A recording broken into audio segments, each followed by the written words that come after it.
ዛሬ የተገኘሁት እንግዲህ 22 ነው። 22 የተገኘሁበት ምክንያት መሀል 22 ላይ መኖሪያ ቤቱን ማድረግ የሚፈልጉ ከሆነ የአፓርትመንት ዋጋ 22 ላይ ምን ያህል ነው የሚለውን እንደዚሁም ደግሞ አሁን ላይ ከኮሪደር ልማቱ በኋላ 22 ምን ያህል አምሮባታል የሚለውን ለማሳየት ነው። አብራችን ቆዩ። ሰላም፣ እንዴት ነህ? ሰላም ናችሁ? አለን ይመስገን። በጣም አምሮባታል 22 በጣም እንግዲህ እኔም ለተመልካቾቼ ዛሬ የመጣሁት መሀል 22 ላይ መኖሪያ ቤቱን የሚያደርግ ተመልካቼ ካለ ስንት ነው ዋጋው የሚለውን ለመንገር ነው። እንዲሁም ደግሞ 22 ከኮሪደር ልማት በኋላ በጣም ስላማረባት እሱን ለማሳየት ነው። ግን ራስን ከማስታወቅ ጀምርልኝ። እሺ፣ እንኳን ደህና መጣሽ። እንኳን ደህና ቆየህ። ዮሐንስ ወርቁ እባላለሁ። የሎዶቂያ ማርኬቲንግ ስራ አስኪያጅ ነኝ። ሎዶቂያ ማርኬቲንግ በስሩ ከያዛቸው ሪል ስቴቶች አብሯቸው ከሚሰራቸው ሪል ስቴቶች መካከል አንደኛው ባለቤት ሪል ስቴት ይባላል። እዛ ላይ አብሮ የሚሰራ ኤጀንት ነው ማለት ነው። 22 እንዳይሻት በጣም ትሻሽላለች፣ እንደ በፊቱ አይደለችም። ይሄ መንገድ ከ3 ወር ከ4 ወር በፊት እንደዚህ አይደለም፣ ጭቃን የነበረው ምናምን አሁን በጣም አምሮበታል እና በጣም ጭቃን የነበረው ለመኪናም ለእግረኛም በጣም ነው የሚያስቸግረው። ማይመች ቦታ ነበር። አንድ 2 አመት 3 አመት አካባቢ በቃ በጣም አስቸጋሪ ነበርና አሁን በጣም ነው የሚያምረው። እዚህ የልጆች መጫወቻ አለ፣ እዚህ ጋር ኳስ ሜዳ አለ እና ለዚህ ላለው ለኮሚኒቲው ጥሩ የሚሆን የኛ ሳይት ይሄ የምታዩን እዛ ጋር የሚታየኝ ህንጻ ነው። እዚህ ጋር የምታየው ህንጻ ነው ሳይታችን። ጥሩ ቦታ ላይ ነው ያለው። ኦኬ። እዚህ የሚገዛ ሰው ልጆቹን ለማጫወት ለማሳደግ ሩቅ መሄድ አይደለም የሚጠበቅበት። ከዚሁ አካባቢ እነዚህን ፋሲሊቲዎች መጠቀም ይችላል ማለት ነው እና እሱ በጣም አሪፍ ነው። በጣም ነው የሚያምረው። የልጆች መጫወቻው ከሳይታችሁ ፊት ለፊት ነው ያለው። ከሳይታችን ፊት ለፊት ነው ያለው። በጣም ጥሩ። ለመኖርስ ምን ያህል ምቹ ነው? እንግዲህ ራሱ ቦታው ወደ ሳይታችን ጠጋ ስንልም በደንብ እናየዋለን። ቦታው ራሱ 2 መግቢያ ነው ያለው። ስለዚህ በ2 መግቢያ በኩል አክሰስ መደረግ ይችላል ማለት ነው። እዚህ በቂ ብርሃን ቤቶቹ ያገኛሉ። ጥሩ ቦታ ላይ ነው ያለው። ሌላው ጥሩ ፓርት ደግሞ የመገንባት የወደፊት ፊት ለፊቱ ላይ የመገንባት ስጋት ያለበት አይደለም። ከኮሪደር ልማቱ ቅርብ ስለሆነ የዛ ስጋት ያለበት አለ። ኦልሞስት በቃ ከዚህ ከኮሪደር ልማቱ ቀጥሎ የሚሆነው ቤት የኛ ይሆናል ማለት ነው። የኮንስትራክሽን ግርግር ጫጫታ የሚለው ነገር አያሳስባቸው። እሱ በጣም ጥሩ ነው። ከዛ ውጪ እንዳልኩሽ ልጆች ለማሳደግ አሁን ጥሩ ነው እንደዚህ አይነት ቦታዎች መፈጠራቸው በራሱ ልጆችን ለማሳደግ። አሁን ትልቁ ችግር አፓርትመንት ላይ እሱ አይደል ልጆችን የምታሳድግበት ቦታ ነው። እነዚህ ቦታዎች መኖራቸው እዚህ አካባቢ በጣም ጥሩ ነው። ከዛ ውጪ ብዙ ነገሮችን በቅርብ ርቀት አክሰስ የምታረጊበት ነው። ለምሳሌ ድንበር ሆስፒታል በእግር ነው ወክ የምታረጊው። ህፃናትና የእናቶች ክሊኒክ ነው ወክ አድርገሽ። ስለዚህ ምንድነው ባልና ሚስት ልጅ ሊወልዱ ቢደርሱ በቃ ወክ አድርገው ነው ክትትሏን የምታረገው እዚህ ይሆናል ማለት ነው። እሱ በጣም ጥሩ ነው። እንግሊዝ ኤምባሲ በጣም ቅርብ ነው። እንግሊዝ ኤምባሲ የ2 ደቂቃ ድራይቭ ነው እዚህ ያለው። ቦሌ ኤርፖርት 5 ደቂቃ ድራይቭ ወይ ነው። ስለዚህ ቦሌ መድኃኒዓለም ትምህርት ቤትም ከሆነ ጊብሰን ትምህርት ቤት በጣም ቅርብ ቦታ ላይ ነው ያሉት። ኢንተርናሽናል ስኩሎች፣ የልጆች የመዝናኛ ቦታዎች፣ ለጤናችንም የሚሆን ኢንተርናሽናል ቦታዎችም ደግሞ እዚሁ አካባቢ በጣም በትንሽ ርቀት ነው ያሉት። ጫካ ፕሮጀክትም ከዚህ በጣም ቅርብ ነው። ቪውን ከዚሁ ከቤታቸው እያጣጣሙ ነው የሚኖሩት። በጣም ጥሩ። እንግዲህ ሎኬሽን ላይ በዚህ ልክ ካየን ህንጻው G+ ስንት ነው? ምንስ አስፈላጊ የሚባሉ ነገሮችን አሟልቷል የሚለውን እስቲ በተወሰነ ስለ ህንጻው ይዘት ንገረኝ። ስለዚህ ህንጻው እንደ አጠቃላይ 2 ቤዝመንት አለው። ከዛ ውጪ G+ 12 ነው። ከዛ ቴራስ ይኖረው። እስከ ግራውንድ ፍሎር ድረስ ፓርኪንግ ነው የሚሆነው። ከዛ ውጪ ከአንደኛ ፎቅ ጀምሮ ፉሊ ሬዚደንሻል ነው። ምንም አይነት ሚክስድ ነገር የለውም። ስለዚህ ጫጫታው ምኑ ነገር አይኖርም ማለት ነው። መኖሪያ ብቻ ነው። ፉሊ ሬዚደንሻል ነው። ከአንደኛ እስከ 12ኛ ፎቅ ድረስ በፍሎር 5 ቤቶች አሉ። ከአንድ መኝታ እስከ ባለ 3 መኝታ ድረስ። እንግዲህ ያው ቅንጡ የሚባሉ አፓርትመንቶች ሳይሆን መደበኛም አፓርትመንቶች እያሟሉ የመጧቸው አንዳንድ ነገሮች አሉ። እንደ ሊፍት፣ ከርሰ ምድር፣ በፓርኪንጉ ጉዳይ ጠቀስ አድርገህልኛልና እነሱንስ ያሟላል? አሁን እውነቱን ለመናገር ለግዠሪ አንድን ነገር የሚያስብለው የመጀመሪያው ቦታ ነው። ይሄ ለግዠሪ እንዲባል የሚያደርገው የምትፈልጋቸውን ነገሮች በሙሉ በቅርብ ርቀት ማግኘት መቻለሽ ነው አንደኛ። 22 ደግሞ አሁን መሀል አዲስ አበባ ሆናለች። ስለዚህ ነገሮችን በምን ያህል ቅርበት ማግኘት ትችላለሽ ብሎ መሰረታዊ። ስለዚህ ህንጻው ቅድም የጠቀስናቸው ነገሮች እንዳሉ ሆነው ህንጻው በራሱ ከላይ ቴራስ ላይ ጂም እና ስፓ። ኦኬ ጂም እና ስፓ ሲባል አሁን እንደተለመደው ስፔሱን ሳይሆን ከነቀው ጂም እና ስፓው ከነቀው ተሟልቶ ሬዚደንሻል ብቻ የሚጠቀምበት ከውጪ ሰው አይገባም። ሰው የሚጠቀምበት እዛ የሚኖረው ነዋሪ ብቻ የሚጠቀምበት ጂም እና ስፓ አለው። ከዛ ደግሞ ሰፊ ቴራስ ይኖረዋል። ኪችን እና ባዝሩሞች ያሉት ቴራስ ይኖረዋል። ስለዚህ ፕሮግራም ሲኖረው ሰው እየኖረ መቼም ደስታና ሀዘን ያጋጥማል። እሱን የምታከናውኝበት ቦታ ደግሞ ያስፈልጋል እና እሱን አድርገናል ማለት ነው። ከዛ ውጪ 24 ሰዓት ጥበቃ፣ የከርሰ ምድር ውሃ፣ መሰረታዊ ነገሮች የባካፕ ጀነሬተር፣ ሊፍት እነዚህ አሉ። መልካም። ስለዚህ አሚኒቲ በሚባል ደረጃ በኖርማል መደበኛ ሳይሆን እስከ ሌክዠሪ በሚባል ደረጃ ያሟላ አፓርትመንት ነው። ከመዋኛ ገንዳ ውጭ አይደል? በቃ ሁሉም ነገር የለም። በጣም ጥሩ። ከስንት ካሬ ጀምሮ ነው እናንተ ጋር ቤት ለሚፈልጉ ተመልካቾች ማግኘት የሚችሉት? እንዲሁም ደግሞ ከባለ ስንት መኝታ ጀምሮ ነው እየገነባችሁ ያላችሁት? እዚህ ከ89 ካሬ ጀምሮ ሰው እንደ አቅሙ እንዲገዛ ከ89 ካሬ ትልቅ ደግሞ እስከ 200 ካሬ ድረስ አለ። እንደ አቅሙ ሰው እንዲገዛ ጥሩ ነገር አመቻችተናል። ከፕራይሳችንም ጀምሮ የካሬዎቹንም ስንመጠን ያደረግነው በዛ መልኩ ነው። ስለዚህ ከ89 ካሬ ከባለ አንድ መኝታ እስከ 200 ካሬ ድረስ ባለ 3 መኝታ ድረስ አለ ማለት ነው። ባለ አንድ፣ ባለ 2፣ ባለ 3 መኝታ እናንተ ጋር ማግኘት ይችላሉ ማለት ነው። ከፈለገ ደግሞ ሰውየው ምን እናደርጋለን? ዲዛይንም እዛው ራሳችንን እኛ ምን የኢንተርናል ዲዛይን ክፍል ስላለን ለምሳሌ 1 ቤድሩም እና 3 ቤድሩሙን ቀላቅሎ ጥሩ ዲዛይን በ4 ዲዛይን አሁን የሰራንላቸው ደንበኞች አሉ። በ4 ቤድሩም አድርገን የፔንት ሃውስ አይነት እንትን አላቸው እና ሰው እንደዛ አድርገን የሰራንላቸው አሉ። ሰው ሰፊ ቤተሰብ ላለው ሰው ሰፊ ለሚፈልግ ሰው እንደዛ አይነት አማራጮችም አሉን ማለት ነው። በጣም ጥሩ ነው። ያልተለመደ ነው። ብዙ ቦታ የሚያገኙት አይመስለኝም ያንንና በቃ ስፔሱንም በደንብ ማግኘት ይችላሉ። ከዛ ደግሞ ዲዛይን ዋይዝም እንደው ሲቀላቀል አሁን አንዳንድ ጊዜ ምን ይሆናል? አንዱን ቤት ከአንዱ ቤት ጋር ስትቀላቂው 2 ሳሎን አይነት ነገር ምናምን ይሆናል። ስፔሱን ዋይዝሊ መጠቀም ይፈልጋል እና እኛ ደግሞ ስፔሱን በደንብ ተጠቅመን ጽድት ያለ ጥሩ ባዝሩሞች አሉበት፣ ሰፋ ያሉ ክፍሎች አሉበት ምናምን ነው ያደረግነውና እንደዛ መቀየር ይቻላል። መልካም። እንግዲህ ይሄን ሁሉ ስትነግረኝ ምን ፈራው?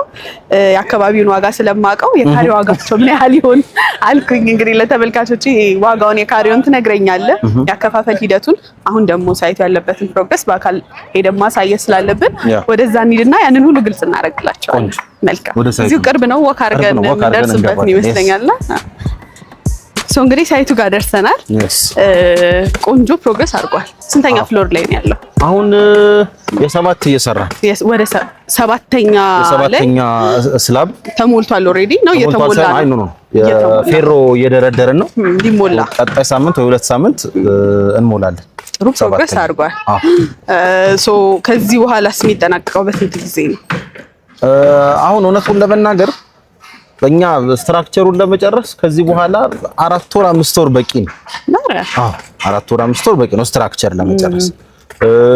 ምንድነው ያደረግነው? ይሄ ከስትራክቸር ቀጥሎ ያለው ስራ የብሎክ ወርኩ ነው። ብሎክ ወርኩ አሁን ቀጣይ በዚህ 2 ሳምንት እንጀምራለን። እዛው ከስር አንድ ላይ እንዲሄድ ቀጥሎ ሌላ ተጨማሪ ስራ የሳኒተሪ ኤሌክትሪክ እና የውሃ መስመሮች መዘርጋቱ ትንሽ የሚያቆይ ስራ የሚባለው ቀጥሎ ፌዝ ላይ እሱ ነውና እሱን ደግሞ ምን አድርገናል? እኛ ኦሬዲ ኮንክሪቱ ካስት ሲደረግ ነው እየተቀበሩ ሄዱት። እሱም የሚሰራ አይደለም እና አሁን ውል ያደረግነው በ2 አመት። ለምን ሰው ብዙ አይተን አከፋፈሉ ምኑ ትንሽ በአንድ አመት ሲሆን ቸገረ ማለት ነገር አለና ስለዚህ እኛ ቀድመን በአንድ አመት ነው ቢበዛ 1 አመት ተኩል ነው የማስረከብ ፕላን ያለን። ውላችንን የምናደርገው 2 አመት ነው። ሰው እስከ 2 አመት ድረስ መክፈል ይችላል ማለት ነው። በዛ መልኩ ነው። ስለዚህ እንግዲህ በሰጠኝ እስካሁን በነገርከኝ ኢንፎርሜሽን በአጠቃላይ ተመልካቾቼ ጥያቄ የሚሆንባቸው ቅድም እንዳልኩት ዋጋው ነው። አሁን ያለንበት ሳይት ከአነስ ካለው ከባለ አንድ መኝታ ከትንሹ ካሬ ጀምረ እስከ ባለ 3 ድረስ ስንት ነው ዋጋው የሚለውን ንገረን። መቼም እንግዲህ እዚህ አካባቢ የሚፈራው ነገር ዋጋው ነውና የምሬ ነው የምልሽ። እዚህ አካባቢ ሆነ እየተሸጠበት ያለው ዋጋ አያት ወጣ ብሎ በዛኛው ሳይት ወደ ጋርመንት እና የሚሸጥበት ዋጋ የመሀል ከተማ የቦሌ አካባቢ የ22 ዋጋ አይደል። አሁን ይሄን ምነግርሽን ዋጋ አንድ 10 ቤቶች ብቻ ነው የምንሸጥበት ግን እንዳልኩሽ ትንሽ ካለውን ፕራይስ በደንብ ጥሩ አድርገን የመጣ ነው። ሶ በካሬ እየሸጠን ያለው ነው 89000 ብር ነው። ኦኬ በካሬ 89000 አካባቢያችን ላይ ካሉ ሪል ስቴቶች በካሬ እንኳን 30-40 ሺህ ብር ቀንሳል። በስራት 30-40 ሺህ ብር ቀንሳል እየሸጠን ያለነውና ለደንበኛው ጥሩ ሌቨሬጅ ይሆናል ብለን እናስባለን። ከዛ ዋጋ መቀነስ ብቻ አይደለም አሁን ያደረግነው የፕራይስ እስካሌሽን ነው። ብዙ ጊዜ ዋጋ ሲቀንስ በግንባታ ሂደት ፕራይሱ እየጨመረ ሄደ። እኛ ጋር ፕራይስ እስካሌሽን የለም። ተጨማሪ ይሄ ምንድነው በቃ ያልተሰማች የሆነች ክፍያ ምናምን የለች፣ የተደበቀ ክፍያ የለም። ስለዚህ ደንበኛው ቤቱን እስኪረከብ ድረስ ዋጋ ጭማሪ ነው። የግንባታ ዕቃ ጨመረብን አስተያየት አድርጉልን ብላችሁ ከጊዜ በኋላ ደንበኛ ላይ የምትጠይቁት ሂሳብም ጭማሪ አይኖርም። ለምሳሌ አሁን እንደዛ አይኖረንም የምንለው ለምን መሰለሽ? አንደኛ አሁን የዚህን የኮንክሪቱን እኛ ከፍለን ጨርሰናል።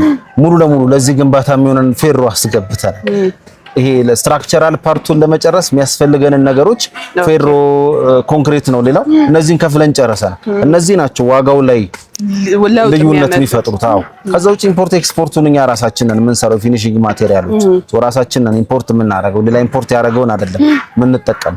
እሱ ሌቨሬጅ ይሰጠናልና ልንጨምር የምንችልበት ሁኔታ የለም። አሁን ልትጨምር የምትችይው ዋጋው ከጨመረብሽ ነው። እኛ ዋጋ ያልጨመረብንን ዋጋ ጨምሯል ብለን አንጨምር። እኛ ኦልሬዲ ቀድመን ገዝተን በጣም ጥሩ። እንግዲህ ባለ አንድ መኝታውን መግዛት ፈልገው ግን ሙሉ ክፍያ ከመክፈል ይልቅ ቅድመ ክፍያ በመክፈል መግዛት የሚችሉ ተመልካቾች ካሉ እንዲሁም ደግሞ አጠቃላይ ክፍያው ምን ያህል ነው የሚለውን ማወቅ የሚፈልጉ ካሉ አጠቃላይ ክፍያውና ከቅድመ ክፍያውን ጀምርና ከባለ አንድ መኝታ መረጃ እንስጣቸው። እሺ፣ ስለዚህ እንግዲህ ዋጋቸው አሁን በካሬ 89000 ብዬሻለሁ። ስለዚህ የእያንዳንዳችሁን ዝም ብለን እየጠቀስን እናልፋለን። የ89 ካሬው ሲሆን ባለ አንድ መኝታ ነው 89 ካሬያችን። ስለዚህ 89 ካሬ ሲሆን በ89000 ወደ 7.9 ሚሊዮን ብር ይመጣል። አጠቃላይ ክፍያው ማለት ነው። የሱን ቅድሚያ የሚከፍሉት 20% ነው። ቀደማውን ዋጋ አይጨምርም ያልኩሽ ይሄ 7.9 ሚሊዮን ብር በቃ 2 አመት ሙሉ ብር ነው የሚከፈል። ከፍም ዝቅም አይልም ማለት ነው። የሱን 20% ነው ቅድሚያ የሚከፈለው ወደ 1.2 ሚሊዮን ብር አካባቢ ቅድሚያ ይከፍላሉ ማለት ነው። ከኛ ጋር ኮንትራት ለመፈራረም 1.2 ሚሊዮን ብር ነው የሚያስፈልጋቸው። እዚህ በ1.2 ሚሊዮን ብር ይገባል። ቀጥሎ ሌላውን ይከፍል። የባለ ሁለት መኝታ 129 ካሬ አለን። 129 ካሬው 11.5 ሚሊዮን ብር ነው አጠቃላይ ክፍያው። አጠቃላይ ዋጋው ባለ ሁለት መኝታ 129 ካሬ ነው 11.5 ሚሊዮን ብር ነው። የሱ ቅድመ ክፍያ ደግሞ ወደ 2.3 ሚሊዮን ብር አካባቢ ይሆናል 20% ማለት ነው። ቀጥሎ ሌላ ባለ ሁለት መኝታ አለን። አንድ አይነት ነው ዋጋው ተመሳሳይ ነው። አንድ አይነት ነው 129 ካሬ ናቸው። ባለ ሶስት መኝታ የፖዚሽን ልዩነት እንጂ ካሬያቸው ምናቸውን ሁሉ ተመሳሳይ። አዎ ሌላኛው ቀጣዩ ባለ 3 መኝታ ናቸው። ሁለት ታይፖች አሉ 181 እና 200 ካሬ ናቸው። የ181ዱ 16.1 ሚሊዮን ብር ባለ 3 መኝታው ማለት ነው። ቅድሚያ ክፍያ 20%ቱ ደግሞ 3.2 ሚሊዮን ብር ነው። የባለ 3 መኝታ 200 ካሬው ትልቁ ያልኩሽ ደግሞ ወደ 17.8 ሚሊዮን ብር ይሆናል። ቅድሚያ ክፍያው ደግሞ 3.5 ሚሊዮን ብር ይሆናል ማለት ነው። አሁን እኛ ይሄንንም እየሸጥን ሌላ ተጨማሪ ዲስካውንት ደግሞ አዘጋጅተን ከዚህም ላይ ከ89000 ላይ ሌላ ተጨማሪ ዲስካውንት አዘጋጅተን፣ ስለዚህ ደንበኞች 20% ነው ቅድሚያ ክፍያችን። ከ35% ጀምሮ የሚከፍል ደንበኛ በሚከፍለው የብር መጠን እያደገ የሚሄድ የዋጋ ቅናሽ ያገኛል ማለት ነው። ስለዚህ ከአንድ ቤት ላይ በዚህ ዲስካውንት ሙሉ ክፍያ ሲከፍሉ ምን ያህል ብር ያተርፋሉ? እንግዲህ ዲስካውንታችን 15% ነው ከዚህ ብር ላይ ያደረግነው። ለምሳሌ 200 ካሬውን የሚገዛ ሰው አንድ ጊዜ ልክፈል ቢል 2.6 ሚሊዮን ብር ያተርፋል ማለት ነው።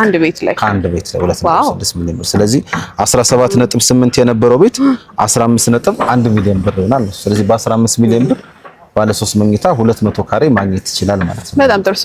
አቅሙ ካለና እጅ ላይ ካለ ባለ 3 ሙሉ ክፍያ ገዝቶ ቅድመ ክፍያ ባለ አንዱ ለልጅ ማስቀመጥም ይቻላል በረጅም ጊዜ ክፍያ። ስለዚህ በጣም ጥሩ። ባለ አንድና ባለ ሁለቱ ላይ ስለዚህ ባለ አንድ መኝታው ደግሞ 7.9 ሚሊዮን ነው ቀደም ያልነው አጠቃላይ ዋጋው። እዚህ 100% ለሚከፍል ሰው ይችኛዋን ስንት ይመጣል? 6.7 ሚሊዮን ብር። የ1.2 ሚሊዮን ብር ቅናሽ አለው ማለት ነው። እዚህ ላይ ተወሰነ ጨምሮ ሌላ ራሱ ዳውን ፔመንት መክፈል ይችላል ማለት ነው። ይሄ በጣም ጥሩ ኦፈር፣ ጥሩ አማራጭ ነው። ግን ያከፋፈል ሂደቱ በምን መልኩ ነው? ተገንብቶ ሲገነባ አይተው ነው የሚከፍሉት ወይስ ያስቀመጣችሁላቸው ጊዜ ገደብ አለ? ያንን ተከትለው ነው ክፍያ የሚፈጽሙት? ሌላኛው ለየት የሚያደርገን ነገር ይሄ ሁለቱንም ኢንተርቴይን እናደርጋለን። ለምሳሌ አንዳንድ ሰው ብዙ ጊዜ ደግሞ ዲያስፖራው የሚያገኘው ወርሃዊ ተመሳሳይ ገቢ የሆነበት ሰው አለ። ስለዚህ ተመሳሳይ ገቢ ስለሆነ እናንተ የምትደርሱበትን ጊዜ አላውቅም። መክፈል የምፈልገው በኢንተርቫል ነው፣ በየ3 ወሩ በየ4 ወሩ ነው መክፈል ፈልገው ለሚል በኢንተርቫል አለን። በየ4 ወሩ መክፈል ይችላል ለ2 አመት። ሌላው ደግሞ አይ ነው ስትገነቡ እያየው ነው መክፈል የምፈልገው ለሚል ደግሞ ለሱም ፕሮግረስ ቤዝድ የሆነ አከፋፈላለን ማለት ነው። ስለዚህ ሁለቱንም አከፋፈል ነው የምናስተናግደው። ፕሮግረስ ቤዝድ የሚፈልግም ፕሮግረሱን እያየ መክፈል ይችላል።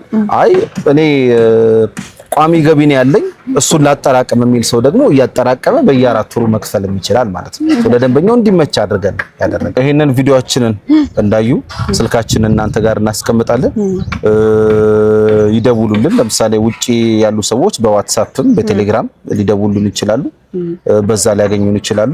እዚህ ያሉ ደንበኞች ደግሞ ቀጥታ በስልካችን ደውለው መተው ሳይቱን አይተው የግንባታውን ፕሮግረስ አይተው ጥራቱን እየተገነባበት ያለውን ጥራቱን አድርገው ቴስት አድርገው መተው መገበያየት ይችላሉ ማለት ነው። መልካም። እኔም በአካል መተው ስልካችሁን ከዚህ ቪዲዮ ስር አስቀምጣለሁ። መረጃ ወስደው ሩቅም ላሉ በስራ ምክንያት ለማይመቻቸው በቴሌግራም በዋትስአፕ ከናንተ መረጃ ወስደው በአካል መምጣት ለሚችሉ አሊያም ተወካይ ልከው ሳይቱን አይተው የእናንተ የምሰጣቸውን ውል አገላብጠው ካመኑበትና እዚህ ላይ ኢንቨስት ብናደርግ እናተርፋለን ቤታችን እዚህ ይሁን የሚሉ ተመልካቾቼ ካሉ ኢንቨስት ሊያደርጉ መልክቴ ነው። ጊዜን ስለሰጠኝ ከልብ ነው የማመሰግነው።